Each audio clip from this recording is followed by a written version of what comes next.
हमारे चैनल को सब्सक्राइब करें और बेल आइकन दबाएं। जो देश के लिए हमेशा साथ में लड़े, आज दुश्मन बन क्यों आमने सामने खड़े। रुक जाओ! चला गोली अभिजीत! दया! उनकी कहानी अभी बाकी है, जिनका बस नाम ही काफी है।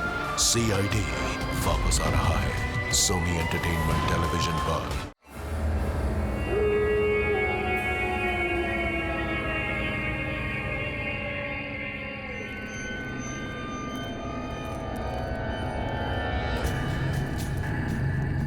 अरे वो देखो, वो घर आने वाला है। उसकी तरफ देखना भी मत। हाँ, अरे मैं तो जोर से भाग लूंगा आंखें बंद करके बस। हाँ, और फिर कहीं गिर जाएगा टकरा के। तो फिर मैं करूं क्या? जब भी उस घर की तरफ देखो तो वही एक अजीब सी परछाई डांस करती हुई। चलो चलो। अरे रे वो देखो, 2 दिन से वो आदमी एक ही जगह पर खड़ा है। अरे आदमी नहीं है, आत्मा है, आत्मा। हाँ, लगता है आत्मा अटक गई है। लेकिन ये है कौन? ये यहाँ तो वो बुढ़िया रहती थी, वो आजकल दिखाई नहीं देती। शायद मर गई है या कहीं गायब हो गई है। अरे तो फिर यार रह कौन रहा है? उसकी तो एक भतीजी भी थी। अरे हाँ, दोनों यही रहती थी। अब दोनों की दोनों गायब है, लेकिन कहाँ? पकड़ो यार, आज मैं देख के ही आता हूँ क्या है। क्या? आ रहा हूँ। समर प्लीज पागल हो गया क्या? समर, अरे रुको ना, मैं आ रहा हूँ। यहाँ जा। प्लीज रुको, मैं आ रहा हूँ। ओके। क्या कर रहा है तू? इसको ना कुछ ज्यादा हीरो बनने की आदत है। समर प्लीज मत जाओ। Summer, summer, summer, summer.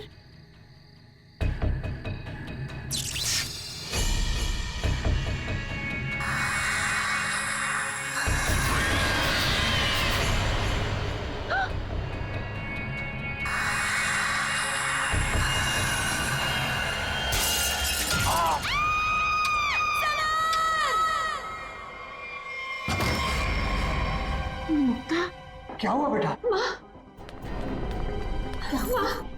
हमने वो गूंज महल वाला रास्ता पकड़ा था और वो बेवकूफ समर वो महल के अंदर चला गया था। अरे पर तुम लोग उस रास्ते गए क्यों? बेटा सबर तो ठीक है ना? माँ, किसी ने अंदर से उस पे फूलदान फेंक कर मारा। हम लोग भागकर वहां से आ गए। मैंने गिनी और सबर को बोल दिया कि अब से हम उस रास्ते से कभी नहीं जाएंगे। अच्छा किया बेटा, गूंज महल से दूर रहना ही अच्छा है। आ गए? अरे कहाँ दिन भर आवारागर्दी करता फिरता है तू? भैया घर की हालत देखो क्या हो गई है। माँ की बीमारी की वजह से लोन लेने की नौबत आ गई है। ऐसे फालतू घूमने से अच्छा कोई नौकरी क्यों नहीं ढूंढ लेते? नौकरी मिल गई है मुझे। अच्छा, कौन सी बेटा? कहाँ नौकरी मिली तुझे?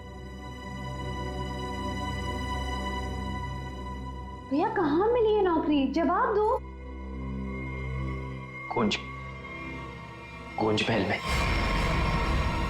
ए, तुझे पता है तू क्या बोल रहा है? अरे गूंज महल में जो बुढ़िया रहती है वो मर चुकी है और उसकी भतीजी का भी कुछ अता पता नहीं है। बेटा वहां पे तो आत्माएं रहती है और तू ऐसी जगह पे जाके नौकरी करेगा?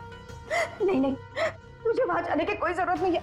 नहीं, तू वहां नहीं जाएगा। माँ, वो बुढ़िया मरी नहीं है और उसी की भतीजी को पियानो सिखा रहा हूं मैं। 50,000 रुपए दे रहे महीने के। 50,000? म्यूजिक सिखाने के इतने सारे रुपए? माँ, मैं ये 50,000 रुपए एडवांस। अब हमारी सारी मुसीबतें खत्म। भैया पता है आज रात को हमारे साथ क्या? म्यूजिक सिखाऊंगा मैं पैसे कमाऊंगा। म्यूजिक सिखाऊंगा, भैया पैसे कमाऊंगा। ये लड़का कभी किसी की नहीं सुनता, तुम देख लेना। कोई न कोई मुसीबत ला के रहेगा एक दिन ये। बल्लू को नौकरी मिल गई और उसने मुझे बताया भी नहीं। और ये ऐसे अजीब से बर्ताव क्यों कर रहा है? वो देखो, देखो कैसे अपने आप से बातें कर रहा है। पता नहीं किससे बातें करते रहता है। दूसरे हाथ से ऐसे ऐसे। बल्लू, बल्लू, हाँ हाँ हाँ, मुझे जाना होगा समर। बल्लू, हमारी बात तो सुनो। मुझे काम के लिए लेट हो रहा है। गूंज महल में मेरा इंतजार हो रहा है। बल्लू, बल्लू, मेरी बात सुनो, वहां मत जाओ। मैं नहीं जानता कि तुम क्या कर रहे हो, लेकिन वहां जान का खतरा है। ये देखो मेरे साथ क्या हुआ है।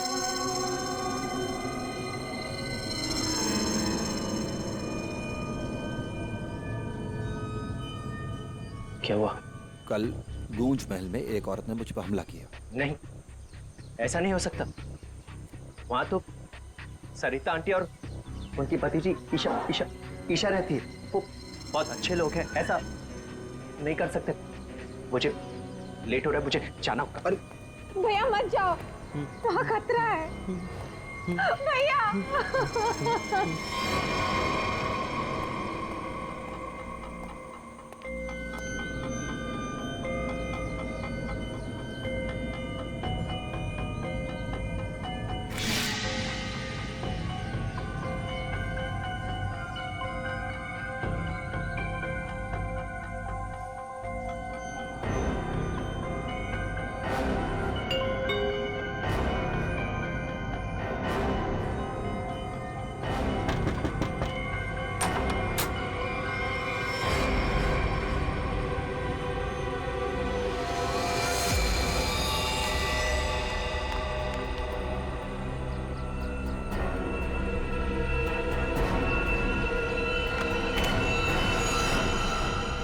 मैंने तो इस लड़के से सारी उम्मीद ही छोड़ दी है। पता नहीं कैसी नौकरी है भी या नहीं। देख, मेरा बेटा आया होगा, देख तो।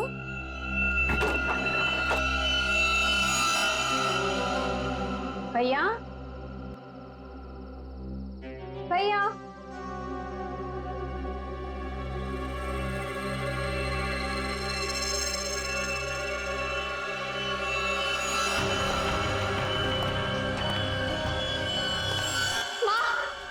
कोई यहाँ बल्लू का टिफिन छोड़कर चला गया। मेरे बल्लू को कुछ हुआ तो नहीं ना? अब क्या हुआ? ये क्या? कौन? अरे कौन जल्दी खोलो।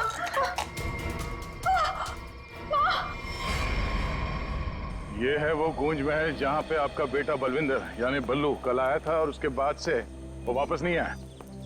यहाँ पे दो औरतें रहती हैं, एक बुजुर्ग औरत सविता देवी और उसकी भतीजी ईशा है। और आप लोगों के हिसाब से वो लोग कुछ अजीब है, राइट? सर, ये पूरा घर ही अजीब है। यहाँ की खिड़कियों से रोशनी चमकती है, साए दिखते हैं, यहाँ से गुजरने वाले लोगों पर चीजें फेंककर हमला करते हैं। पता नहीं मेरा भाई कैसे फंस गया यहाँ। बल्लू यहाँ नौकरी करता था? जी हाँ, और इसी घर से मेरे बेटे का खाने का डिब्बा वापस आया था, खून से भरा। और सर, जब पता लगाने के लिए मैं अपने दोस्तों के साथ यहाँ आई थी तो हमने दरवाजा खटखटाया, आवाजें लगाई, डोरबेल बजाया, लेकिन किसी ने जवाब नहीं दिया। सर, यहाँ मेरे बेटे के साथ जरूर कुछ हुआ है। उन लोगों ने जरूर कुछ किया है सर। प्लीज मेरे बेटे को बचा लीजिए।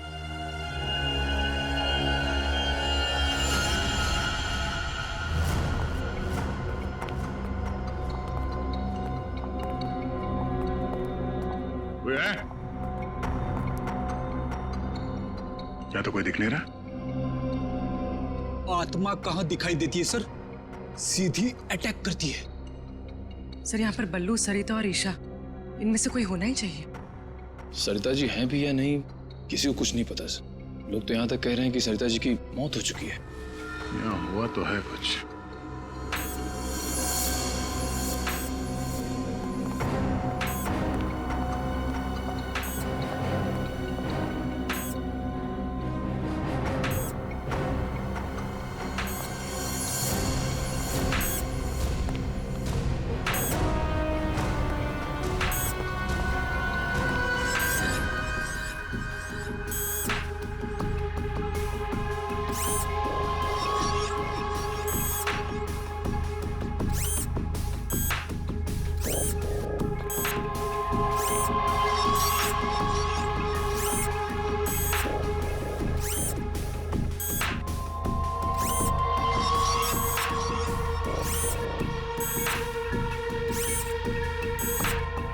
ये क्या है तो ये इंसान ही, मगर मैकेनिकल पुतला बना दिया है।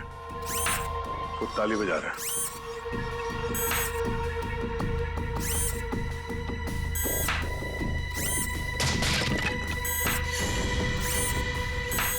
निखिल, नजर रखो इस पे, हम लोग देखते हैं।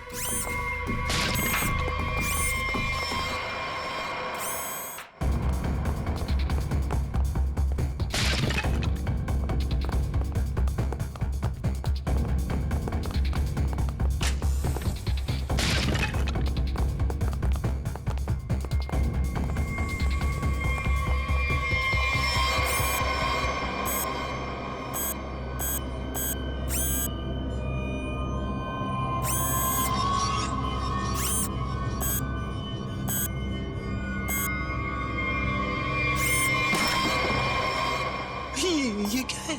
ये तो रोबोट जैसा कुछ है। इसके एक्शंस और मूवमेंट्स देखो, कितने मैकेनिकल है।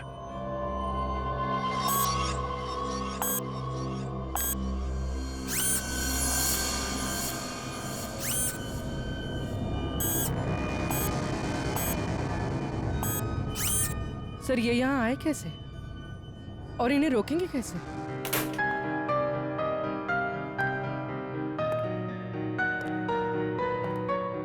बलवंत,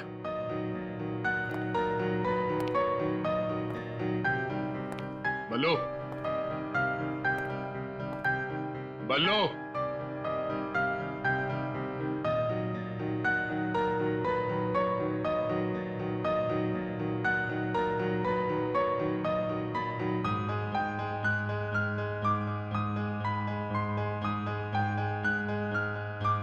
बात नहीं करनी।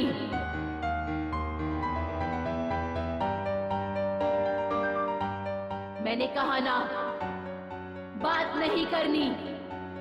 पियानो बजाते वक्त मैं किसी से बात नहीं करती।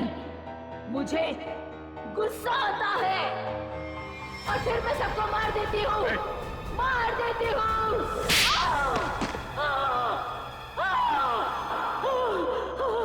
बल्लू, अरे बल्लू, एक्सक्यूज मी, कौन है तुम? तुम कौन हो? हाथ ऊपर। देखिए आप गोली मत चलाना, गोली मत चलाना। ये मेरा ही घर है, आप गोली मत चलाना, मारना मत मुझे आप प्लीज। बल्लू, बल्लू तुम सुन रहे हो? मैं तुमसे बात कर रहा हूं। हाँ, आप मुझसे कुछ पूछ रहे हैं? हाँ। क्या हुआ? बल्लू, हमें बताओ, तुम गुंज महल गए थे ना, तब तुम्हारे साथ क्या हुआ? क्या हुआ तुम्हारे साथ? गुंज महल, गुंज महल, गुंज महल। तुम ईशा को म्यूजिक सिखाने गए थे ना वहां पे? वहां पे क्या हुआ था? सरिता और ईशा कहाँ हैं? सर मुझे समझ नहीं आ रहा है कि आप लोग इसे इतना प्यार से क्यों पूछ रहे हैं? He's a criminal, criminal। Sir इसी ने मेरी आंटी और ईशा को कुछ किया है, और वहां पर आपको जो इंसानी पुतले मिले थे ना, सब इसी का किया जा रहा है। शक तुम्हारे ऊपर भी है। तुम्हारे घर में मौत का खेल चल रहा था और तुम्हें मालूम तक नहीं।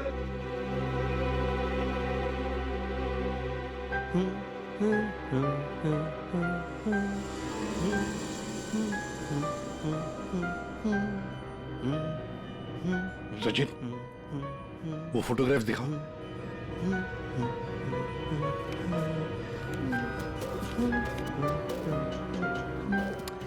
इन तस्वीरों को ध्यान से देखो। बताओ कौन है ये लोग और इनका ये हाल किसने किया? ये सब लोग जिंदा है, जिंदा है। ये लोग तुम्हें जिंदा लग रहे हैं?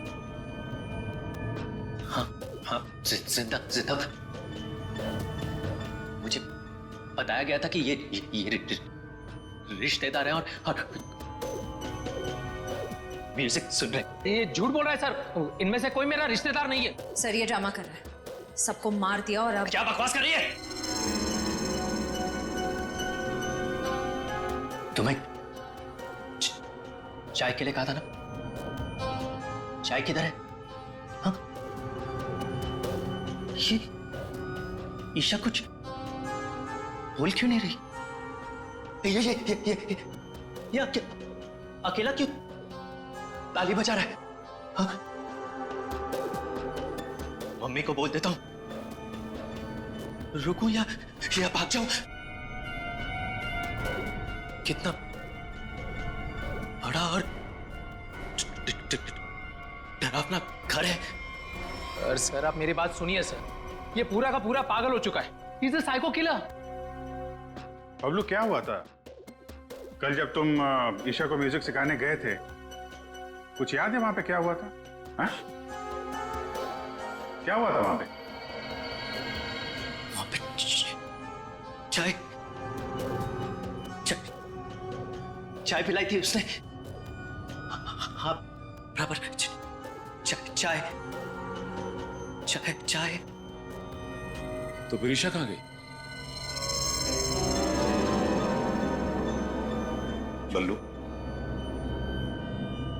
बल्लू, किसका खून था तुम्हारे कपड़ों पर? हाँ? फिर दया पर हमला क्यों किया तुमने? कपड़े अरे मेरे कपड़े बदल गए। मेरे कपड़ों पे खून था। खून था कपड़ों पे। खूनी के कपड़े पे खून ही होता है। एक मिनट आप जरा उधर चलो, चुप रहिए, बीच में बोलिए मत। चाय लेके आओ। ईशा को ये आदमी तो किसी भी सवाल का जवाब ठीक ठीक दे नहीं रहा।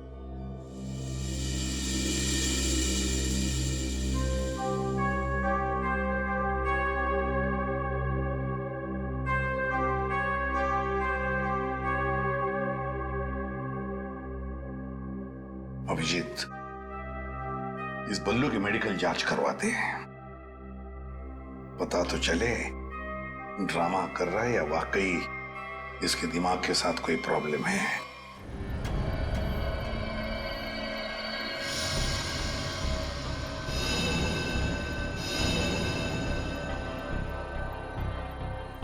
बल्लू की कमीज पर एक लड़की का खून लगा हुआ।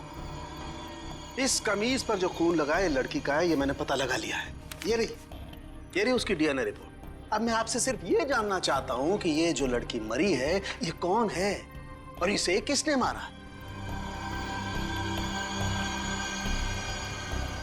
इसे आपने मारा है? नहीं? या फिर इसे आपने मारा है? नहीं? या फिर इसे तुमने मारा?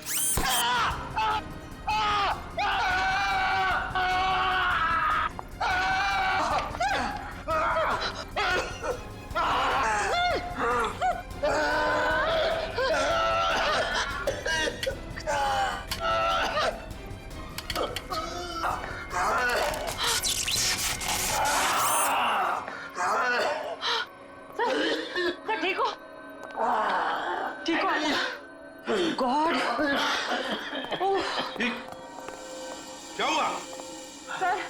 सर इस पुतले के हाथों में सर की गर्दन अटक गई थी। बहुत जल्दी छूट गए। हाँ छोड़ दिया, बहुत जल्दी छोड़ दिया, क्योंकि ये पुतले ना तो मशीन है ना ये पुतले पूरी तरह से इंसान है। तो फिर ये कि ये टैक्सीडर्मी और रोबोटिक का मिला जुला रूप है। सर ये टैक्सीडर्मी और रोबोटिक्स क्या होता है? पंकज, टैक्सीडर्मी एक कला है जिसमें जानवरों की खाल को एक खास किस्म के केमिकल में प्रिजर्व करके उनमें भूसा भर करके उनको एक आकार दिया जाता है। इन तीनों के साथ भी ऐसा ही किया गया है। इंसान की खाल को केमिकल में प्रिजर्व करके लकड़ी के पुतलों पर चढ़ाया गया है। लेकिन सर ये सब करना तो गैर कानूनी। खूनी गैर कानूनी काम ही तो करता है। यार सालुंखे, ये इंसान तो नहीं है, फिर भी ये ताली कैसे बजाते हैं, हमला कैसे करते हैं? इन तीनों के दिमाग में एक मशीन फिट कर दी गई है। इसका कंट्रोल खूनी के हाथ में, और खूनी ने उस मशीन के जरिए इनके चारों तरफ एक खास घेरा निश्चित कर दिया है। कोई भी इंसान उस घेरे के अंदर आकर के कोई मूवमेंट करता है, ये चालू हो जाते हैं, अपना काम करने लगते हैं। एक्टिव हम लोग भी तो आसपास घूम रहे हैं डॉक्टर साहब। नहीं, इन तीनों की मशीन को मैंने डीएक्टिवेट कर दिया था। वहां उस पीछे वाले में कुछ गलती रह गई। अब बॉस, और ये एक्टिविटी इनकी मेमोरी में पहले से फिट है। और इतना ही नहीं बॉस, इनके अंदर और भी बहुत कुछ है। आओ दिखाता हूं। ये देखो, लकड़ी का बुरादा, कॉटन और इसके ऊपर इंसान की चमड़ी। बनाने वाले ने तो बना दिया बॉस, लेकिन वो भूल गया कि इंसान की चमड़ी में और जानवर की चमड़ी में एक खास फर्क होता है। इंसान की चमड़ी जानवर जैसी मोटी नहीं होती है, इसीलिए उसे कितना भी केमिकली ट्रीट कर लो, कितना भी केमिकल में डाल लो, वो इंसान की चमड़ी जैसी नहीं रह सकती है। इसीलिए इनकी चमड़ी जो है जगह जगह से सिली हुई। फिर भी टिक नहीं रही है। और दूसरी बात, ये सारी चमड़ियां ज्यादा पुरानी नहीं है, बस कुछ ही दिन पहले इन्हें मारकर निकाला गया है। पर उस घर का तो कोना कोना छान मारा गया था, एक भी ऐसी लाश नहीं मिली जिसकी खाल उधेड़ दी गई हो। वो कहीं और बनाता है ये ह्यूमनॉइड, अपने घर पर नहीं। तीनों की कोई मिसिंग रिपोर्ट नहीं है, कोई आईडी वगैरह नहीं मिली। हैं कौन ये लोग? तारिका जी, ये जो कपड़े पहने थे इन लोगों ने, उनसे कुछ पता चला आपको? कुछ खास नहीं, तीनों के कपड़े से बस एक लेबल मिला है, किसी टीएल टेलर का लेबल है। TL Taylor?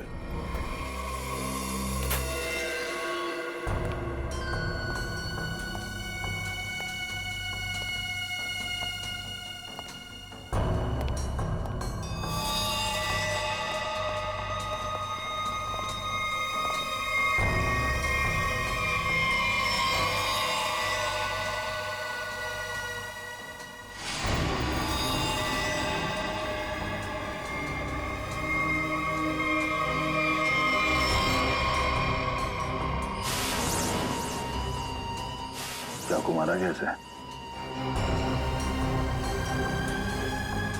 कई बार मारा है सर। बल्लू के कपड़े पे जो खून के छींटे थे, कहीं इस लड़की के तो नहीं? ये तो बल्लू ही बताएगा। मुंजी, असली बात ये है कि गूंज महल में से एक लाश मिली है हमें, एक लड़की की लाश। ये है वो लड़की। क्या आप जानते हैं इसे? किन्नी है ये, मेरे बेटे की दोस्त। ये मर गई क्या? तो ये बल्लू उस लड़की को जानता था सर? और मोहन जी, बल्लू के कपड़ों पर गिनी का खून है। मोहन जी, आप प्लीज थोड़ा वेट करिए, हम आपको बुलाते हैं। एसीपी सर, मैंने बल्लू की सारी रिपोर्ट्स पढ़ ली हैं। डॉक्टर सालुंखे से भी बात हुई मेरी। बलवंत के खून में ऐसे ड्रग्स हैं जिससे इंसान सच और झूठ के सपने के अंतर को नहीं समझ पाता। उसे उस वक्त जो कहा जाए उसे वही सच लगता है। तो क्या डॉक्टर साहब, ये बलवंत ड्रग के इन्फ्लुएंस में किसी को मार भी सकता है? जी, ऐसा हो भी सकता है और नहीं भी। हमने बलवंत को कुछ मेडिसिन्स दी हैं। आधी बेहोशी की हालत में हम बलवंत के दिमाग के माध्यम से वापस गूंज महल जाएंगे। क्या तुम मुझे सुन पा रहे हो बल्लू? हाँ। गुड। अब एक काम करो, अपनी आंखें बंद करो और ठीक उसी तरह वापस गूंज महल जाओ जैसे तुम पहली बार गए थे। बोलो ईशा, क्यों बुलाया? वो मेरे पास एक नौकरी है तुम्हारे लिए, करोगे? नौकरी? हाँ, तुम म्यूजिशियन हो ना, पियानो बजाते हो, मैं जानती हूँ। मैं तुम्हें 50,000 रुपए दूंगी।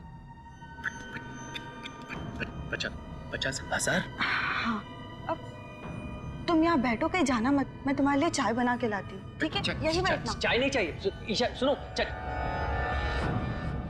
ये 50,000 की नौकरी कर लूं? कर लेता हूं, पैसे अच्छे हैं, उससे माँ का इलाज भी हो जाएगा। लेकिन ये ईशा मुझे कुछ बताने वाली थी उस दिन, कुछ बोल नहीं रही, पता नहीं क्या हुआ ऐसे।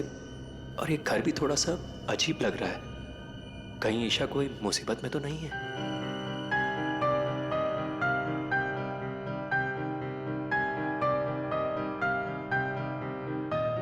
शायद यही ईशा की आंटी है, सरिता जी।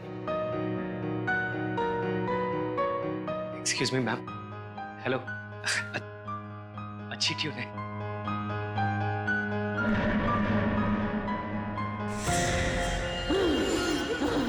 नहीं छोड़ूंगी। छोड़ो। किसी को नहीं छोड़ूंगी। छोड़ो। अरे क्या कर रहे हो? बोलो। नहीं छोड़ूंगी। संभालो उसे, मार डालेगा वो डॉक्टर को। नहीं छोड़ूंगी। संभालिए आप इसे। नहीं छोड़ूंगी। बैठो। बल्लू, ये लड़की की आवाज में क्यों छोड़ो मुझे। छोड़ो मुझे। डॉक्टर साहब। नहीं छोड़ूंगी। पकड़िए आप इसे। किसी को नहीं छोड़ूंगी।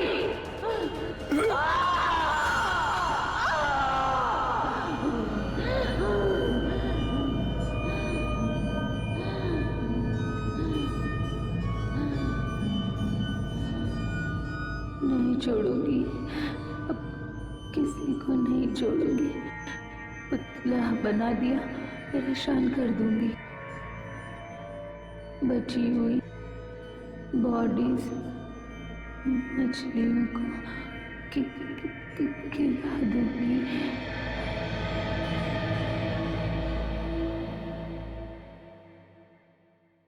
डॉक्टर साहब, क्या हुआ क्या है इसे?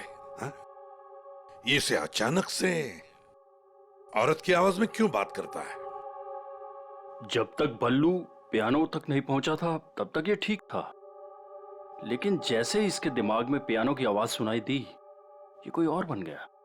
आपके कहने का मतलब है कि पियानो की आवाज सुनते ही ये बल्लू अपने आप को खूनी औरत समझने लगता है। मतलब ये किसी के वश में है, किसी ने हिप्नोटाइज किया है इसे। क्या लगता है आपको डॉक्टर साहब? हाँ, ये टेलर्स का पता चल गया सर, जिसने तीनों मानव मशीन के लिए कपड़े बनाए थे सर। अच्छा, टी.एल. टेलर्स।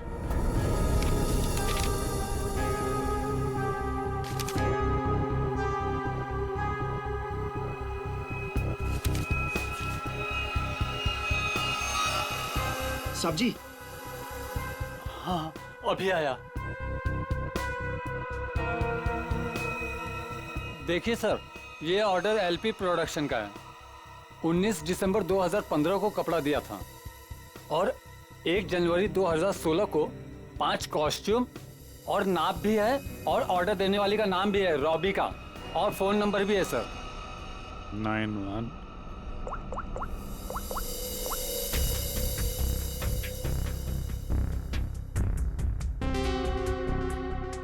सर, फोन बंद है। कोई बात नहीं, इस फोन की लास्ट लोकेशन ट्रेस करो और कुंडली निकालो इस रॉबिका की। सर। हाँ साळुंखे साहब। अभिजीत, इन ह्यूमनॉइड्स में हमें भूसे के साथ साथ 2 और खास चीजें मिली हैं। एक तो एक खास कागज के टुकड़े, ऐसा कागज जिस पर न्यूज छपती है, अखबार में काम आने वाला कागज, और दूसरा समुद्र के नमक के कुछ अंश। Thank you very much Salunkhe साहब। क्या हो सर? एक कारखाना ढूंढो जहां पे अखबार को छापने का कागज बनता, और वो जगह समंदर के करीब हो।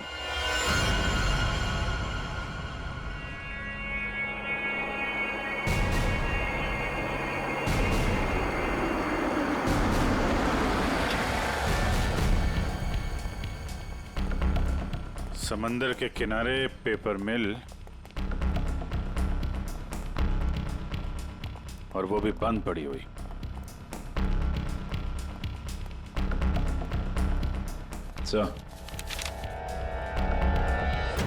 सर यहाँ पे ये पेपर और ये पेड़ की छाल और वहां पर कपड़े, यहाँ तो हर वो चीज मौजूद है जो मानव मशीन के अंदर भरी गई है। सर हो सकता है उस क्रिमिनल के काम करने की जगह यही हो जहां वो पुतले बनाता था। क्या पता वो अभी भी कहीं आसपास ही हो। मगर वो जगह कहाँ है? यहाँ तो सिर्फ पुतले में भरने का सामान है ना। वो टैक्सी डमी की जगह और वो रोबोट बनाने की जगह वो कहाँ है? पुतलों में भरने का सामान यहाँ है तो वो जगह भी यहीं कहीं होगी। ढूंढो।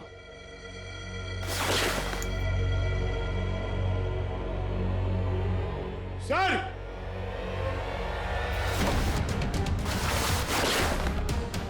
सर! My God.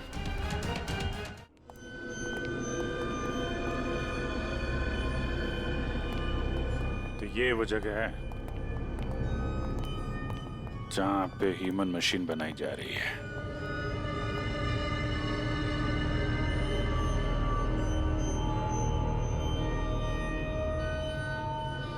ये देखो,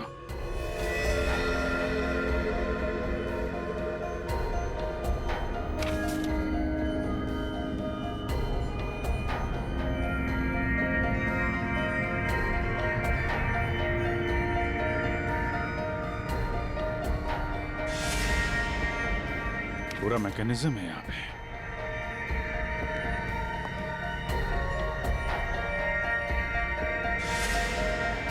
सर! हाँ? सरिता जी का रोबो। Oh no.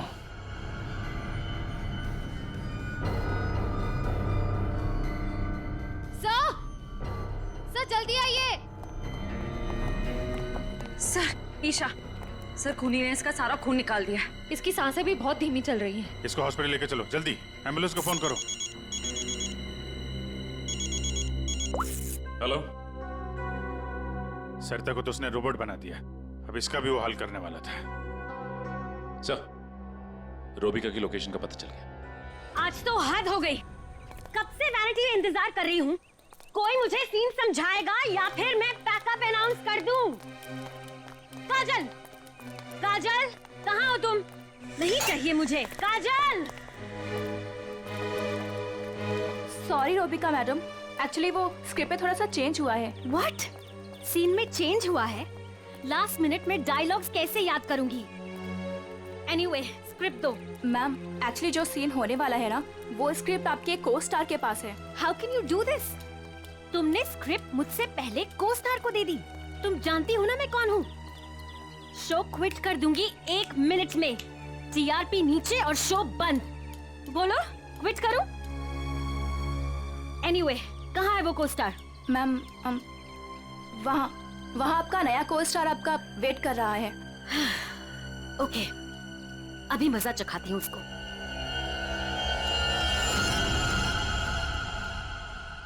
हेलो, कोई है? यहाँ तो कोई नजर नहीं आ रहा। हेलो, कोई है यहाँ पर? हेलो, हेलो, कोई है? पता नहीं ये काजल भी ना यहाँ क्यों भेज दिया मुझे।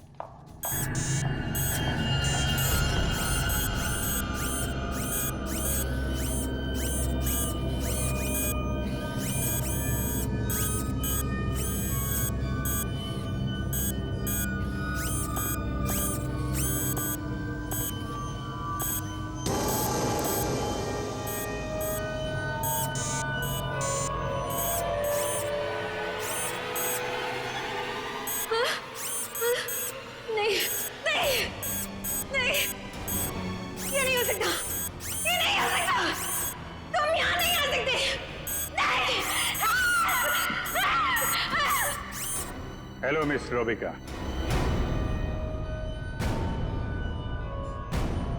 कौन हो तुम सब? और ये सब नाटक क्या है?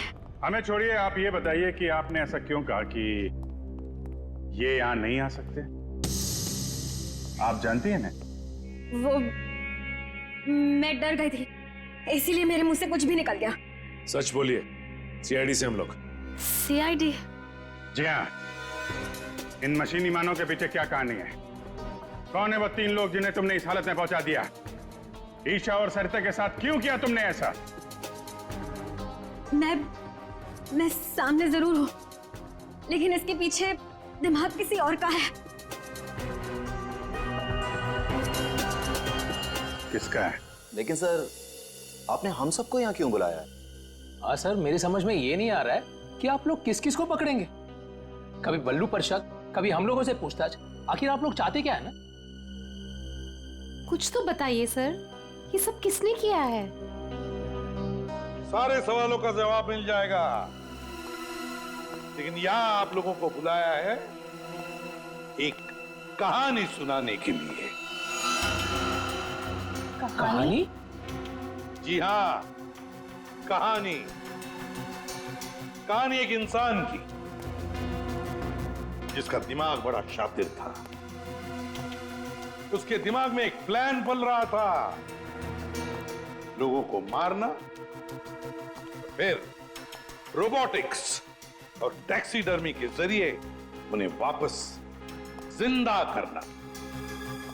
और ऐसे में वो मिला एक खूबसूरत लड़की से, जिसकी एक बेरहम आंटी थी जो उसे बहुत तंग कर रही थी। उस लड़के के दिमाग में एक आइडिया है। उसने उन दोनों को एक बहुत बड़े कोठी में शिफ्ट करवा दिया।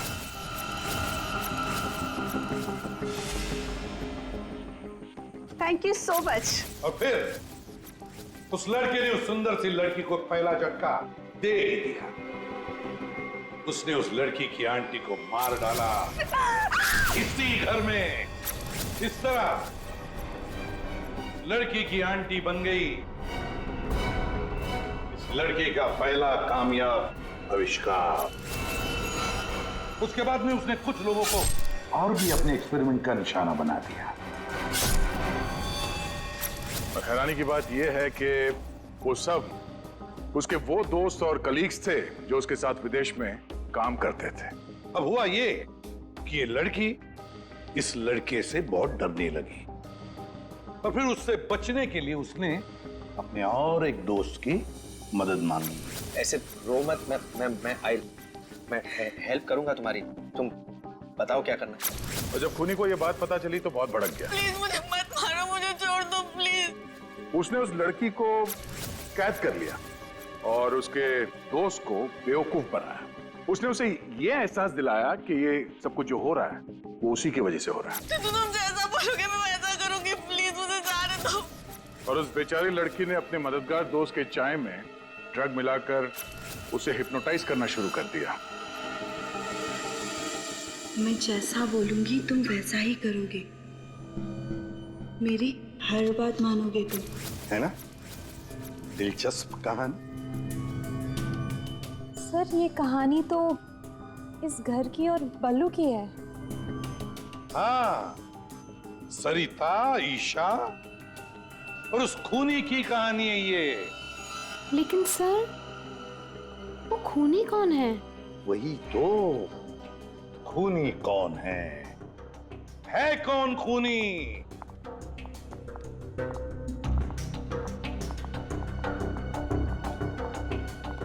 कहां फंसा दिया तुमने मुझे? तुमने तो कहा था कि ये कोई एक्सपेरिमेंट है। तुमने तो खून ही कर डाले। ये सब तुमने किया समर? हाँ, ये सब मैंने किया। और ये सब मैंने किसी और वजह से नहीं।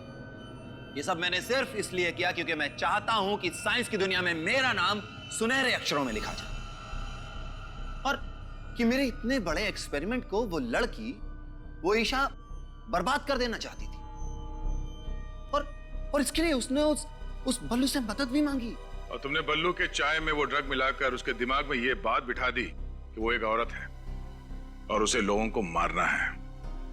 और उसके लिए ट्रिगर थी पियानो की वो धुन। बल्लू को लगभग मेरा पूरा राज पता चल चुका था, ठीक है? और गिन्नी को पड़ी हुई थी बल्लू को बचाने की। तो अपने एक्सपेरिमेंट को बचाने के लिए मुझे को दोनों को मारना ही था। और आप बताइए, अब जो लोग मर चुके हैं उनका असली कातिल भी तो चाहिए ना लोगों को। बस इसीलिए मैंने बल्लू को फंसा दिया और इन्हीं को मार दिया। साइंस की दुनिया में अपना नाम सुनहरे अक्षरों में देखना चाहते थे तुम। दिमाग तो था, है, पर क्या करें, विकृत है, विकृत। अपने इस घटिया एक्सपेरिमेंट के लिए न जाने कितने मासूम लोगों की जानें ली तुमने। तुम्हें जीने का कोई हक ही नहीं है। फांसी होगी तुम्हें, फांसी। For more updates, subscribe to our channel, click the show links and enjoy watching the videos.